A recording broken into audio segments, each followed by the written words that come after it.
ومن سيئات أعمالنا من يهده الله فلا مضل له ومن يضلل فلا هادي له وأشهد أن لا إله إلا الله وحده لا شريك له وأشهد أن محمدا عبده ورسوله أما بعد قال الله تعالى في موادين آخر والفجر وليال عشر.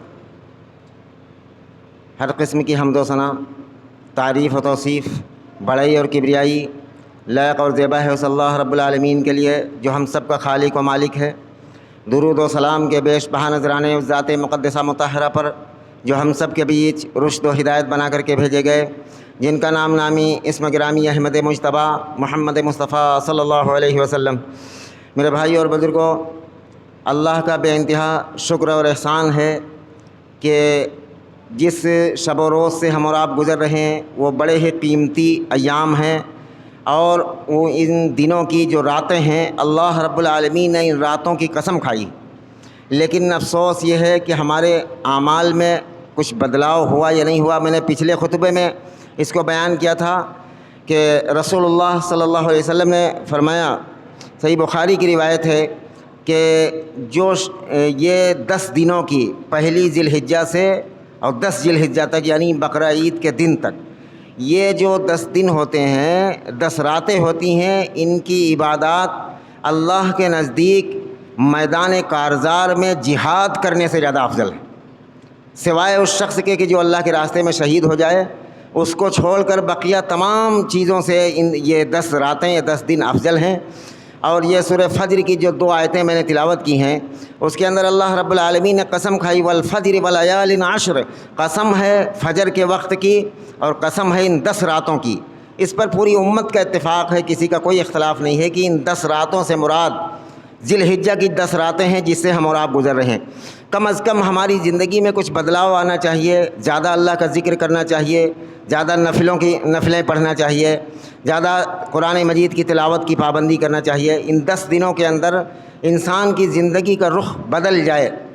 اور میرے بھائیوں، یہ وہ ایام ہیں کہ جن کے اندر کئی سنتیں زندہ کی جاتی ہیں حضرت سیدنا ابراہیم علیہ السلام کی. اور آپ سب یہ سنتے رہتے ہیں اور جانتے ہیں کہ تقریباً 83 سال کی عمر حضرت ابراہیم علیہ السلام کی تھی. اس وقت تک کوئی بیٹا نہ ہوا. 83 سال تک حضرت ابراہیم نے اپنے رب کا در پکڑے رہے، اپنے رب کا در نہیں چھوڑا، کسی اور در پر ماتھا نہیں ٹیکا، اللہ رب العالمین سے دعا بھی نہیں کی 83 سال کی عمر تک. 83 سال کی عمر کے بعد حضرت ابراہیم علیہ السلام نے جو دعا کی ہے وہ قرآن حکیم کے اندر موجود ہے. رب حب لی من الصالحین، یہ سورہ صافات کی آیت ہے. کہا رب حب لی من الصالحین، اے اللہ مجھے ایک نیک بیٹا عطا فرما.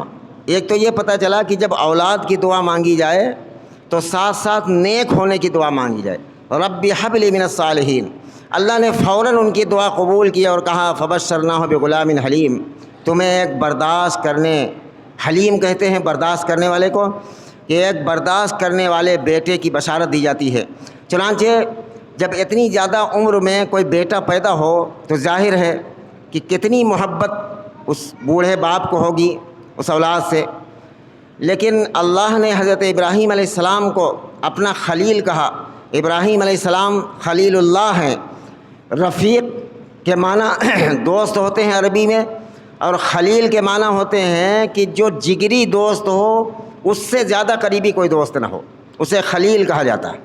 حضرت ابراہیم علیہ السلام کو اللہ نے اپنا خلیل کہا. ابراہیم علیہ السلام کو حکم ہوا، جب دودھ پیتے ہوئے بچے حضرت اسماعیل علیہ السلام تھے، اس وقت اللہ رب العالمین نے حکم دیا کہ اے ابراہیم، اپنے بیوی اور بچے کو ایک چٹیل میدان میں چھوڑ کر آؤ. اور فرمایا کہ وہ چٹیل میدان کون سا تھا، اس تفصیل میں جانے کا وقت نہیں ہے. وہ جگہ تھی جسے آج دنیا کے لوگ مکۃ المکرمہ کہتے ہیں. بیت اللہ شریف کا، خانہ کعبہ کا ایک اونچا ٹیلہ موجود تھا. اس طریقے کا کعبہ نہیں بنا ہوا تھا، اور وہاں ایک گھاس تک نہیں اگتی تھی، ایک گھاس نہیں جمتی تھی، ایک پیڑ نہیں تھا، ایک پودا نہیں تھا، صرف ایک چٹیل میدان تھا. اور جہاں خانہ کعبہ بنا ہوا ہے وہاں پر ایک اونچا ٹیلہ تھا. وہاں پر ڈالنے کا حکم ہوا، اور حضرت ابراہیم علیہ السلام اپنے بیوی اور اپنے بچے کو، دودھ پیتے ہوئے بچے جو 83 سال کی عمر میں پیدا ہوا ہو، کتنا لاڈ و پیار سے پالتے ہیں ماں باپ، جب کافی عمر میں کوئی بیٹا پیدا ہوتا ہے اسے حکم ہوتا ہے کہ چٹیل میدان میں چھوڑ کر آؤ۔ چنانچہ چھوڑ کر چلتے ہیں حضرت ابراہیم علیہ السلام، اور بیوی ان کے حاجرہ کہتی ہیں کہ کیا اللہ کا یہی حکم ہے؟ حضرت ابراہیم علیہ السلام پیچھے مڑ کر نہیں دیکھتے ہیں کہ کہیں بیوی کی محبت اور بچے کی محبت اللہ کے حکم پورا کرنے پر مجھے مجبور نہ کر دے، دیوار نہ بن جائے۔ مڑ کر نہیں دیکھتے ہیں، چلے جاتے ہیں، پیچھا کرتی ہیں ان کی بیوی کہ، اور جب یہ کہتی ہیں کہ کیا اللہ کا یہی حکم ہے، تو حضرت ابراہیم علیہ السلام کہتے ہیں کہ ہاں اللہ کا یہی حکم ہے۔ تو ان کی بیوی کہتے ہیں تو پھر اللہ مجھے رہے گا اور برباد نہیں کرے گا، جب اللہ کا حکم ہے۔ چھوڑ کر چلے جاتے ہیں۔ وہاں پر لوگ آ کر بستے ہیں۔ بہت تفصیلی واقعہ بخاری مسلم کے اندر موجود ہے کہ وہاں ایک قافلہ آتا ہے ایک پرندے کو دیکھ کر، کہ وہاں جب حضرت اسماعیل علیہ السلام کو جب پیاس لگی، تھوڑا سا پانی تھا ایک تھیلے میں اور تھوڑی سی کھجوریں تھیں جو حضرت ابراہیم علیہ السلام دے کر چلے آئے تھے، اور کہا کہ جو ہے میں اپنے رب کے سپرد کرتا ہوں اپنے بچے کو۔ 13ویں پارے میں اس کی بڑی تفصیل موجود ہے، اس طرف نہیں جا۔ غیر ذی زرع عند بیتک المحرم، قرآن کے اندر ہے وہ ایسی زمین تھی جہاں ایک جو ہے غیر ذی زرع تھی، وہاں ایک گھاس نہیں جمتی تھی، وہاں پر چھوڑ کر چلے آئے۔ اور حضرت ابراہیم علیہ السلام، اسماعیل علیہ السلام اپنا جب پیاس لگی تو تڑپنا شروع کر دیا۔ حضرت حاجرہ علیہ السلام جب دوڑتی ہیں اپنے بچے کو پانی کے لیے تو دیکھتی ہیں ایسے، تو جو دو پہاڑی ہیں، ایک کا نام صفا ہے دوسرے کا نام مروہ ہے، تو صفا پہاڑی پر جاتی اور دیکھتی کہ کہیں کوئی پانی کا انتظام ہے، میرا بچہ مر نہ جائے۔ 83 سال کی عمر میں، بڑھاپے کی عمر، لخت جگر میدان میں پڑا ہوا ہے، اس کے لیے حاجرہ دوڑتی ہیں اور پھر مروہ سے صفا جاتی ہیں، صفا سے مروہ جاتی ہیں کہ کہیں کوئی پانی کا انتظام ہو، بیچ میں بچے کی طرف بھی دیکھتی ہیں کہیں دم نہ نکل گئے ہوں۔ یہ ادا اللہ کو اتنی زیادہ پسند آئی کہ اللہ نے صبح قیامت تک اس بات کو فرض قرار دے دیا کہ دنیا کا کوئی بھی آدمی جب حج کرنے کے لیے جاتا ہے اسی حضرت حاجرہ سلام اللہ علیہا کی سنت کو ادا کرتا ہے، اسی طریقے سے دوڑتا ہے۔ اب تو باقاعدہ وہاں کی حکومت نے لائٹیں لگا دی ہیں، جہاں پر لائٹ لگی ہوئی وہاں دوڑنا ہے، اور جہاں حضرت حاجرہ پیدل چلی تھیں آسانی سے وہاں پر ہری لائٹیں لگی ہوئی ہیں کہ وہاں پر چلنا ہے۔ ایک حج کرنے والا اس بات کو سمجھ جاتا ہے کہ یہاں سے دوڑنا ہے اور یہاں سے آرام سے چلنا ہے۔ اسی طریقے سے اس سنت کو قیامت تک کے لیے اللہ رب العالمین نے زندہ کر دیا کہ یہ ادا اللہ کو اتنا پسند آئی کہ بندہ جتنا ہی اپنے رب پر بھروسہ کرے گا اتنا ہی اللہ رب العالمین کا محبوب بندہ بنتا ہوا چلا جائے گا۔ اسی طریقے سے پھر ایک فرشتہ اپنا پر مارتا ہے اور آب زمزم نکلتا ہے، کنواں نکلتا ہے، حضرت حاجرہ اسے سمیٹ کر سمیٹتی ہیں اور ایک دائرہ بنا دیتی ہیں، وہ کنواں اللہ رب العالمین بنا دیتی ہیں۔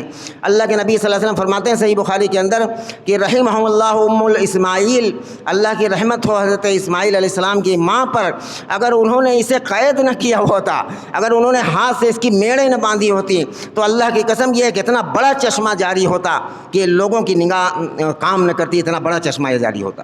آج بھی رہتی دنیا تک زمزم قائم رہے گا، یہ حضرت ابراہیم علیہ السلام سے اور اللہ کے تعلق کی ایک نشانی ہے جو مکۃ المکرمہ کے اندر قائم ہے۔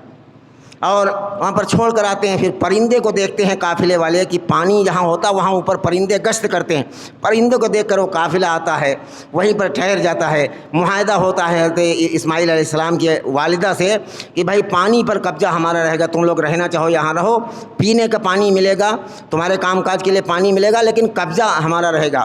وہ قافلہ رکتا ہے، اسی قافلے میں حضرت اسماعیل علیہ السلام بڑے ہوتے ہیں، جوان ہوتے ہیں، پھر ان کی شادی ہوتی ہے، بڑا طویل قصہ ہے۔ پھر وہاں ایک مرتبہ وہاں ان کی شادی ہوتی ہے، وہاں رہنے لگتے ہیں۔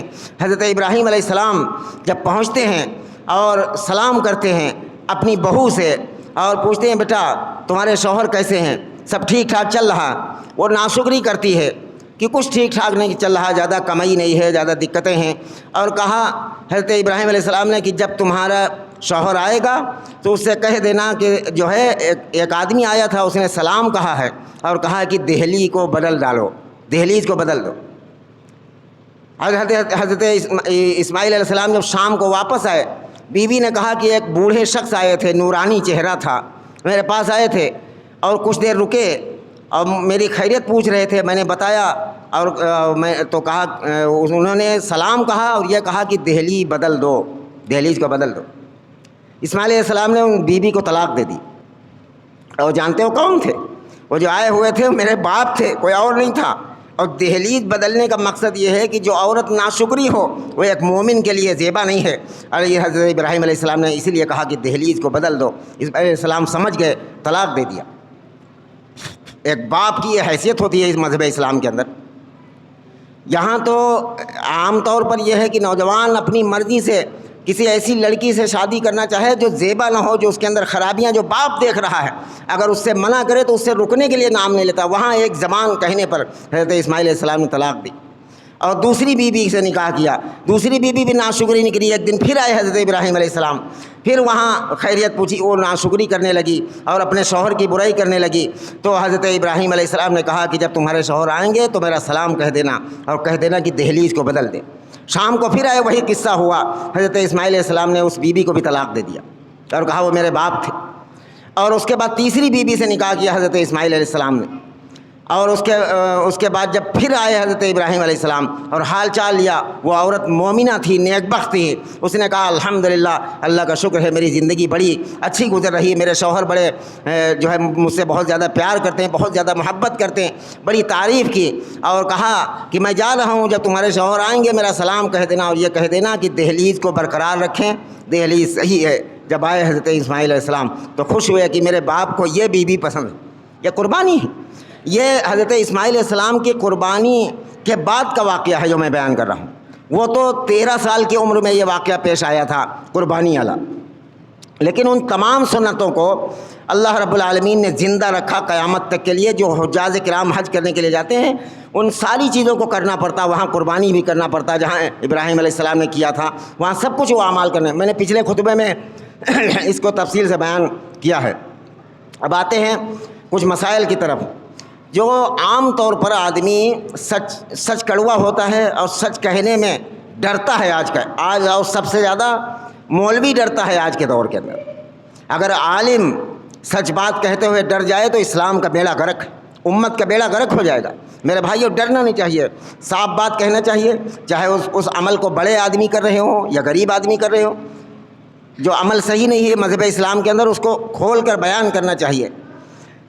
قربانی کے لے کر یہ ہے کہ جو کافی حد تک مسائل میں نے پچھلے خطبے میں بیان کیے تھے، آج وہ دیکھتے ہیں کہ رسول اللہ صلی اللہ علیہ وسلم، صحیح مسلم کی روایت ہے، فرماتے ہیں کہ قربانی کے لیے 4 چیزیں دیکھ لو جانور میں. نمبر 1 پر جانور کانا ہو اور اس کا کانا پن دور سے ظاہر ہوتا ہو، یعنی اگر آنکھ میں ذرا سے چھیٹ وغیرہ ہے تو اس سے قربانی میں کوئی حرج نہیں ہے، بلکہ دور سے جس کا کانا پن ظاہر ہو رہا ہو. اور دوسرا یہ ہے کہ کوئی جانور لنگڑا ہو جس کا لنگڑا پن دور سے آدمی دیکھ لے، ایسے جانور پر بھی قربانی نہیں کی جائے گی. اور وہ جانور جو بیمار ہو اس جانور پر بھی قربانی نہ کرے، اور ایسے کمزور جانور پر قربانی نہ کرے جس کی ہڈیوں میں گود نہ باقی رہا ہو، اس پر قربانی نہیں. کوئی اختلاف کا معاملہ نہیں. اللہ کے نبی صلی اللہ علیہ وسلم نے 4 چیزوں کو بیان فرمایا. پانچویں اور چھٹی چیز دوسری روایت کے اندر ہے صحیح مسلم کے اندر کہ یہ دیکھ لو کہ اس کا کان نہ کٹا ہو، اس کی سینگ نہ ٹوٹی ہو. اس کا دھیان رکھو، پوری طرح ختم نہ ہو گئی ہو. تھوڑی بہت ٹوٹنے سے مسئلہ نہیں ہوتا ہے، ایک دم ختم نہ ہو گئی ہو. اور دوسری چیز یہ ہے جو سب سے اہم مسئلہ ہے آج کے دور کا، عام طور پر آدمی اس کو سمجھنے کی کوشش نہیں کرتا ہے. برا بن عازب رضی اللہ تعالیٰ عنہ، جو ان کے خالو نے عید کی نماز سے پہلے قربانی کر دی. رسول اللہ صلی اللہ علیہ وسلم جب عید کی نماز کے بعد نکلے تو دیکھا انہوں نے کہ گوشت کے ٹکڑے رکھے ہوئے، تو پوچھا کہ یہ کیا ہے؟ فرمایا کہ یہ قربانی کیا ہے انہوں نے. تو رسول اللہ صلی اللہ علیہ وسلم نے کہا کہ یہ فقط گوشت ہے بکری کا، قربانی نہیں. تو وہ بیچارے انجان تھے، جان بوجھ کے انہوں نے ایسا نہیں کیا تھا کہ عید کی نماز سے پہلے قربانی ہوتے، وہ جانتے نہیں تھے، انہوں نے غلطی سے کر دیا. تو رسول اللہ صلی اللہ علیہ وسلم نے پوچھا کہ کوئی اور جانور ہے تمہارے پاس؟ تو کہا کہ بکرا ہے لیکن 1 سال کا ہے. تو رسول اللہ صلی اللہ علیہ وسلم نے کہا کہ اس بکرے ہی کی قربانی کر دو، لیکن یہ صرف تمہارے لیے اور بقیہ کسی کے لیے جائز نہیں۔ صحیح بخاری کی حدیث نمبر 5556 نمبر پر، صحیح مسلم میں حدیث نمبر 1961 نمبر پر یہ روایت موجود ہے۔ ابھی موبائل پر آپ لوڈ کیجئے، فوراً آ جائے گی یہ حدیث آپ کے سامنے۔ تو کہا کہ یہ کسی اور کے لیے جائز نہیں ہے کہ 1 سال کی بکری یا 1 سال کے بکرے پر قربانی کرے۔ یہ مولویوں نے ڈھونگ رچا رکھا ہے۔ سال وال کا مسئلہ کوئی نہیں ہے شریعت کے اندر، سال وال کا مسئلہ نہیں، سال صرف ایک جگہ پر ہے جو میں اب اس حدیث پر آ رہا ہوں۔ فرمایا صحیح مسلم کی حدیث نمبر 1963 نمبر پر یہ روایت موجود ہے، 1963 نمبر پر، کہ فرماتے ہیں کہ لا تذبحوا الا مسنۃ، بغیر 2 دانت کے جانور پر قربانی نہ کرو۔ رسول اللہ صلی اللہ علیہ وسلم نے اس کو سختی کے ساتھ منع کیا اور اسے حرام قرار دے دیا کہ جو شخص سال وال کے بکرے پر یا بکری پر قربانی کرے گا اس کی قربانی نہیں ہوگی، 2 دانت ہونا ضروری ہے۔ لا تذبحوا الا مسنۃ، حدیث یاد رکھیں، صحیح مسلم کی حدیث نمبر 1963 ہے، آپ اس کو یاد کریں اور اپنے موبائل پر اس کو لوڈ کر دیکھیں کہ رسول اللہ صلی اللہ علیہ وسلم نے اسے منع فرمایا کہ بغیر 2 دانت کے جانور پر قربانی نہیں ہوتی ہے، 2 دانت ہونا شرط ہے۔ وہ برا بن عازب رضی اللہ تعالیٰ عنہ کے خالو کو جو رسول اللہ صلی اللہ علیہ وسلم نے دیا تھا، تو مولوی آدھی حدیث بیان کرتا آدھی چھپا لیتا ہے، اور وہ کہتا ہے کہ مطلب جو ہے کہا تھا کہ تمہارے پاس کوئی اور جانور ہے، تو انہوں نے کہا 1 سال کا بکرا ہے، تو رسول اللہ صلی اللہ علیہ وسلم نے کہا کہ اسے ذبح کرو۔ آگے پڑھ، آگے تو دیکھ، آگے رسول اللہ صلی اللہ علیہ وسلم نے کہا کہ یہ صرف فقط تمہارے لیے ہے، بقیہ کسی کے لیے جائز نہیں ہے اس پر 1 سال کے بکرے پر قربانی کرنا۔ یہاں تک کہ مولویوں نے اپنے مدرسے کے کھال لینے کے چکر میں کہ کسی طریقے سے زیادہ قربانی ہو، مدرسے میں کھال آ جائیں، اس چکر میں یہ پیٹ کا چکر ہے، انہوں نے کہا کہ 1 سال کے بکرے پر قربانی کرو، یہاں تک کہ اس میں کیلنڈر میں لکھا ہوتا ہے کہ 1 سال کا بھی نہ ہو، اگر دیکھنے میں اس کی لانک نظر آئے تو بھی قربانی کرو۔ یہ مولوی پھنسیں گے اور ان کے پیچھے چلنے والے لوگ بھی قیامت کے دن پھنسیں گے۔ میرے بھائیو، اپنا پیسہ اپنا مال برباد مت کرو، وہ طریقہ اپناؤ جو رسول اللہ صلی اللہ علیہ وسلم کا طریقہ ہے۔ دوسرا یہ ہے کہ جانور کا جو انتخاب کیا گیا شریعت کے اندر، تو رسول اللہ صلی اللہ علیہ وسلم نے فرمایا کہ بہیمۃ الانعام جو قرآن حکیم کے اندر ہے، تو بہیمۃ الانعام سے مراد کون سے جانور ہیں؟ کہا کہ بہیمۃ الانعام کی قربانی کرو۔ اب بہیمۃ الانعام کون سمجھ سکتا ہے؟ رسول اللہ صلی اللہ علیہ وسلم اس کا مقصد بیان فرمائیں گے نا، تو رسول اللہ صلی اللہ علیہ وسلم نے فرمایا کہ بہیمۃ الانعام جانور وہ ہے کہ گائے اور بیل، اونٹ اور اونٹنی اور بکری اور بکرا، بھیڑی اور بھیڑا، دمبا دوسری حدیث کے اندر ذکر ہے۔ تو قرآن حکیم کی سورۃ الانعام کی آیت نمبر 143 اور آیت نمبر 144، یہ جو میرے ہاتھ میں اللہ کی کتاب ہے، یہ کسی عالم کی لکھی ہوئی کتاب نہیں ہے کہ اس کو بدل دیا جائے، مسئلہ اس کو نہ مانا جائے۔ اس میں جن جانوروں کا نام اللہ نے بیان کیا ہے، اور یہ کوئی حدیث نہیں کہ اس کو ضعیف کہہ دیا جائے یا صحیح کہہ دیا جائے، قرآن حکیم کی آیت ہے۔ رسول اللہ صلی اللہ علیہ وسلم نے فرمایا 8 ازواج، یہ 8ویں پارے میں آپ کو مل جائے گی، سورۃ الانعام کی آیت نمبر 143 ہے۔ 8 عربی جو لوگ بدیس گئے ہوئے ہیں تو وہ اچھی طرح سمجھ سکتے ہیں، 8 کہتے ہیں 8 عدد کو، 8 گنتی کو، 8 ازواج مانے نر و مادہ، 8 ازواج من الذکر اثنین و من الماعز اثنین۔ اب یہ 8 جانور گنائے جا رہے ہیں، اللہ تعالیٰ قرآن حکیم کے اندر گناتا ہے کہ ان پر قربانی کرو، 8 ازواج من الذکر اثنین و من الماعز اثنین، کہ بکری اور بکرا اور بھیڑی اور بھیڑا، اس پر قربانی کرو۔ آیت نمبر 144 پر، آیت نمبر 143 تھی جس کے الفاظ میں نے بیان کیے، اور باقیہ جو الفاظ ہیں اس میں دوسری چیز بیان کی گئی۔ میں آیت نمبر 144 پر آتا ہوں۔ آیت نمبر 44 میں اللہ رب العالمین نے فرمایا کہ وَمِنَ الْإِبِلِ اثْنَيْنِ وَمِنَ الْبَقَرِ اثْنَيْنِ، اونٹ اور اونٹنی اور گائے اور بیل، یہ نر و مادہ ملا کر 8 جانور ہوتے ہیں، اور انہی جانوروں پر قربانی کی جا سکتی ہے۔ اب قرآن حکیم کے اندر بھینس اور بھینسے کا ذکر کہیں بھی موجود نہیں ہے، خواہ کا لوگوں نے اس سے جوڑا ہے، اور سیدھا سادہ مسلمان بیچارہ پھنس جاتا ہے اس میں، وہ سوچتا ہے کہ قربانی چلو کم پیسے میں حصہ لے لیا جائے، قربانی ہو جاتی۔ میرے بھائیو، قربانی اسی شخص پر ہے جس کے پاس مال ہو قربانی کرنے کے لیے۔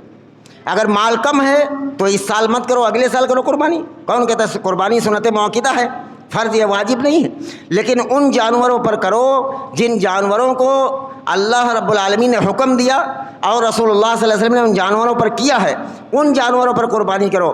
بھینس اور بھینس، بعض نام نہاد لوگ اپنے آپ کو اہل حدیث بھی کہتے ہیں، بعض علماء اپنے آپ کو اہل حدیث بھی کہتے ہیں، وہ بھی کہتے ہیں کہ چلیے اس میں کوئی حرج نہیں۔ میرے بھائیو، حرج ہے، نص قطعی کے خلاف۔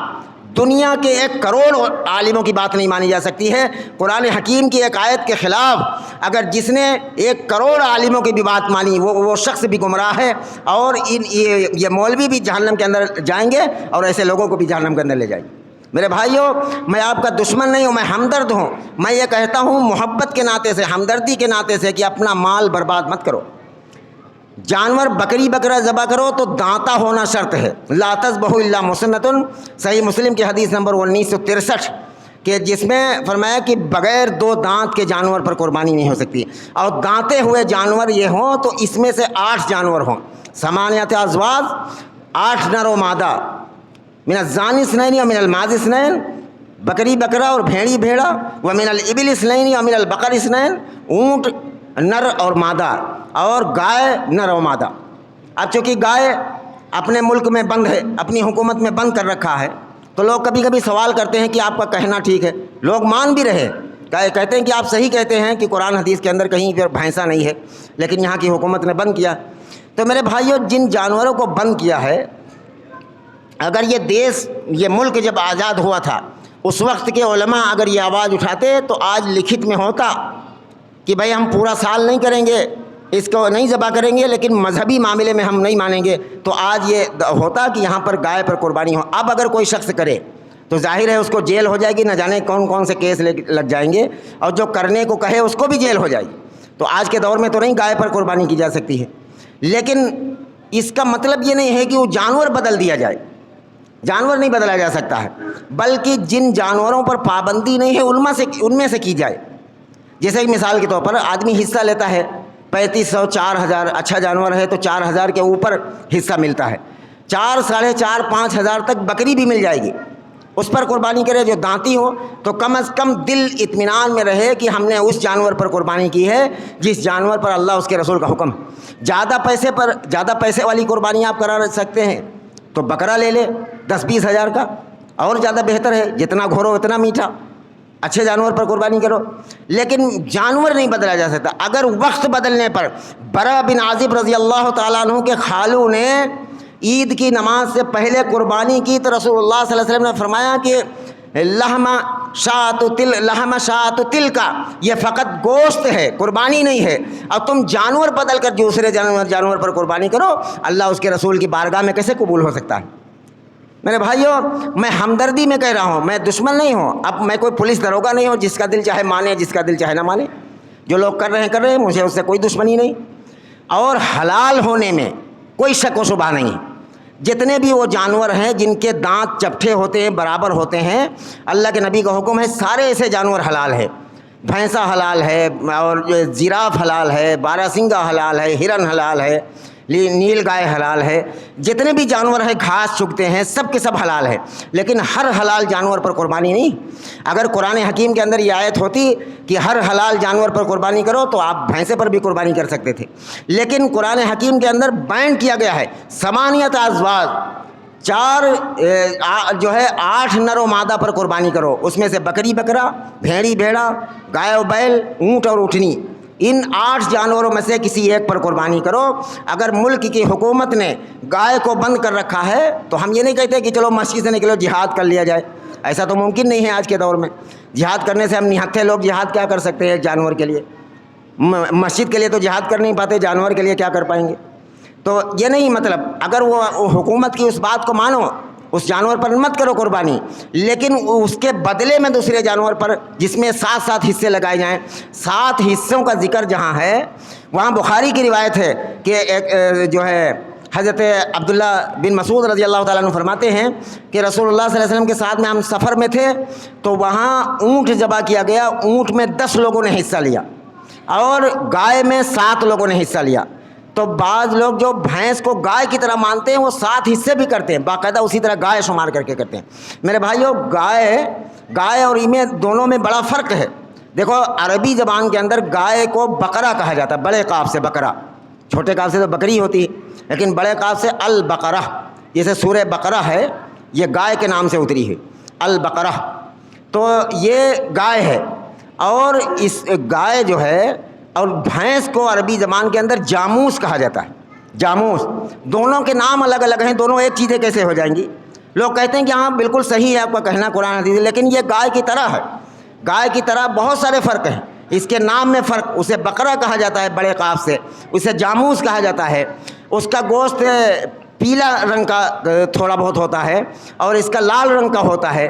بھینس پانی میں کودتی ہے، گائے پانی سے ڈرتی ہے، اور اسی طریقے سے بے شمار فرق ہیں۔ اور سب سے بڑا جو بنیادی فرق یہ ہے، جو پاکستان کے ایک عالم نے یہ دلیل پیش کی تو اس کا جواب پوری دنیا کے اندر کوئی نہیں دے سکا۔ انہوں نے کہا کہ اگر بھینس گائے کی طرح ہے تو پھر گائے کا نر اور بھینس کے مادے سے اگر جوڑا کھا جائے تو یہ مان لیا جائے گا کہ یہ سچائی ہے کہ یہ گائے کی طرح ہے۔ گائے کی طرح بالکل نہیں ہے، یہ جانور الگ ہے۔ اب اگر ان دنوں میں گورنمنٹ کی طرف سے چھوٹ ہے، کوئی گوشت کے لیے بھینسا ذبح کرتا ہے، کھاتا ہے، بہت صحیح بات۔ میرے یہاں کوئی قربانی کا گوشت بھیجتا ہے، ہم لوگ لیتے ہیں، کھاتے ہیں شوق سے، اس لیے کہ حلال ہونے میں کوئی شک نہیں، بھینس کا گوشت حلال ہے۔ کوئی بھیجے تمہارے لیے تحفہ تو اسے قبول کرنا چاہیے، تحفہ لے لینا چاہیے۔ تو ہم لوگ پورا سال بھینس کا گوشت کھاتے ہیں، لیکن قربانی رسول اللہ صلی اللہ علیہ وسلم نے اس کی کرنے کی اجازت نہیں دی۔ اور جو لوگ اس پر بضد ہیں، اللہ تعالیٰ انہیں ہدایت اور سمجھ دے کہ میں کوئی پولیس دروگا نہیں ہوں جبراً کسی سے منوا کر اس پر آمادہ کروں۔ جو لوگ کرتے ہیں وہ بھی ہمارے بھائی ہیں، ہم ان کی کوئی برائی نہیں کرتے، لیکن میرے بھائیوں سمجھنے کی کوشش کرو بات کہ جو چیز نہ قرآن کے اندر حکم ہے نہ حدیث کے اندر حکم ہے، لوگوں کے کہنے سے ان جانوروں پر قربانی ہونے لگی۔ ایسے تو رسول اللہ صلی اللہ علیہ وسلم کو ہرن کا گوشت بہت پسند تھا، ہرن پر قربانی نہیں کی رسول اللہ صلی اللہ علیہ وسلم، ہرن پر قربانی کوئی نہیں کرتا۔ اسی طریقے سے اور بہت چیزوں کا گوشت رسول اللہ صلی اللہ علیہ وسلم کو پسند تھا، لیکن ہر حلال جانور پر، ایسے تو مرغا بھی حلال ہے تو کیا مرغے پر قربانی ہو جائے گی؟ نہیں۔ جن جانوروں کا نام قرآن حکیم کے اندر موجود ہے ان جانوروں کو چھوڑ کر میرے بھائیوں دوسرے جانور پر قربانی ہی نہیں ہوتی ہے۔ البتہ وہ الگ ہے کہ گوشت کھانے کے لیے کر لے، وہ تو ٹھیک ہے، چلیے اس کو مان لیا جائے گا، لیکن قربانی اس سے بچیں، اس سے پرہیز کریں، ہمیشہ اللہ اس کے رسول کی تابعداری کریں، اسی میں خیر ہے، اسی میں سکون اور اطمینان ہے۔ اللہ اس کے رسول کی بات ماننے والے ہم بنیں، اپنی عقل لگانے والے نہ بنیں۔ لوگوں کو جو کرتا ہوا دیکھ لیں بس وہی کرنے لگے۔ صحیح اور غلط کی پہچان کرو، لوگوں کے کرنے کے چکر میں مت جاؤ کہ لوگ کیا کر رہے ہیں، لوگوں کو کرنے دو، لیکن میرے بھائیوں اپنی آخرت بناؤ، اپنا ایمان بچاؤ۔ اپنی زندگی کا مسئلہ ہے، اپنی قبر کا مسئلہ ہے، اپنی حشر کا مسئلہ ہے۔ دین میں ہر وہی کام کرنا ہے جو رسول اللہ صلی اللہ علیہ وسلم کا حکم ہے، جو نبی صلی اللہ علیہ وسلم کا طریقہ ہے، وہی کام کرنا ہے، اپنی طرف سے کوئی چیز نہیں کرنا ہے۔ میرے بھائی اور بزرگوں، یہ وقت ہو چکا ہے، میں اپنی بات کو ختم کر رہا ہوں یہاں سے، اور آخری بات یہ عرض کر رہا ہوں کہ عید کی نماز کے لیے رسول اللہ صلی اللہ علیہ وسلم جب عید الفطر ہوتی تھی تو کوئی میٹھی چیز کھجور وغیرہ کھا کر گھر سے نکلتے تھے، اور یہ جو عید الاضحیٰ ہے اس میں نکلنے کے وقت آپ صلی اللہ علیہ وسلم کچھ نہیں کھاتے تھے، واپس آ کر قربانی کے گوشت میں سے کھاتے تھے۔ لیکن رسول اللہ صلی اللہ علیہ وسلم نے اتنی تاکید نہیں کی کہ اگر کوئی مریض ہے، کوئی بیمار ہے، جیسے میں شوگر وغیرہ کا مریض ہے، اس کو اگر پانی نہ دیا جائے، کوئی چیز کھانے کی نہ دی جائے تو اس کو دقت بڑھ سکتی، اتنا اہم مسئلہ نہیں ہے۔ اگر اس کی طرف سے قربانی ہونی ہے، اگر وہ مریض ہے، اس کے پانی پیے بغیر، کچھ کھائے پیے بغیر گزارا نہیں ہوتا تو بے شک قربانی سے پہلے بھی کھا سکتا ہے، لیکن بہتر طریقہ یہ ہے کہ عید کی نماز کے بعد جب قربانی ہو جائے تو اس کے گوشت ہی سے کھانا شروع کریں، اس سے پہلے کچھ نہ کھائیں۔ اور عید کے نماز کے لیے اپنے گھر سے جب نکلیں تو بلند آواز سے کہتے ہوئے نکلے، اللہ اکبر اللہ اکبر لا الہ الا اللہ واللہ اکبر وللہ الحمد۔ یہ تکبیرات بلند کرتے رہیں، اور ان 10 دنوں میں اور 9 ذی الحجہ سے فجر کی نماز سے لے کر اور 13 تاریخ کی عصر کی نماز تک یہ ہر فرض نماز کے بعد بآواز بلند کہنا چاہیے۔ لوگ ایک دم باریک آواز میں کہتے ہیں، اللہ کے حبیب فرماتے ہیں کہ جتنی آواز بلند کی جائے گی اتنا مستحب ہے، اتنا ثواب کا کام ہے۔ اپنی طاقت سے، اپنی آواز سے کہو فرض نماز کے بعد، اللہ اکبر لا الہ الا اللہ واللہ اکبر وللہ الحمد۔ الحمد۔ یہ وہ چند باتیں تھیں جو ضروری تھیں آج کے خطبے میں، میں نے عرض کر دیا۔ اللہ رب العالمین سے دعا ہے کہ جو باتیں کہی وہ سنی گئی ہیں، اللہ ہم سب کو اس پر عمل کی توفیق عطا فرما دے۔ یا رب العالمین ہم سب کو جب تک زندہ رکھے اسلام پر، جب موت دیجیے تو ایمان پر خاتمہ نصیب فرما۔ یا رب العالمین اپنی اور اپنے رسول کی سچی پکی محبت نصیب فرما، اپنے نبی کی سچی پیروی نصیب فرما، اپنے نبی کی سچی اطاعت نصیب فرما۔ یا رب العالمین شیطان کے فریب سے، لوگوں کے فریب سے، علماء کے فریب سے امت کی حفاظت فرما۔ یا رب العالمین کرم کی نگاہ سے اس امت کو دیکھ لیجیے، رحم کی نگاہ سے اس امت کو دیکھ لیجیے۔ یا رب العالمین جو جس لائن سے پریشان ہیں اللہ سب کی پریشانی کو دور فرما دیجیے، جو کاروبار کی لائن سے، جو بیماری کی لائن سے پریشان ہے اللہ سب کی پریشانی کو دور فرما۔ اللہ اپنے کرم سے ہم سب کو قرآن و سنت کی صحیح سمجھ عطا فرما، اپنے کرم سے قبول فرما لیے۔ وصلی اللہ وسلم عباد اللہ رحمکم اللہ، ان اللہ یأمر بالعدل والاحسان وایتاء ذی القربى وینہی عن الفحشاء والمنکر والبغی یعظکم لعلکم تذکرون، اذکروا اللہ العلی العظیم یذکرکم وادعوہ یستجب لکم ولذکر اللہ تعالی اعلی واولی واعز واجل واتم واعظم واکبر۔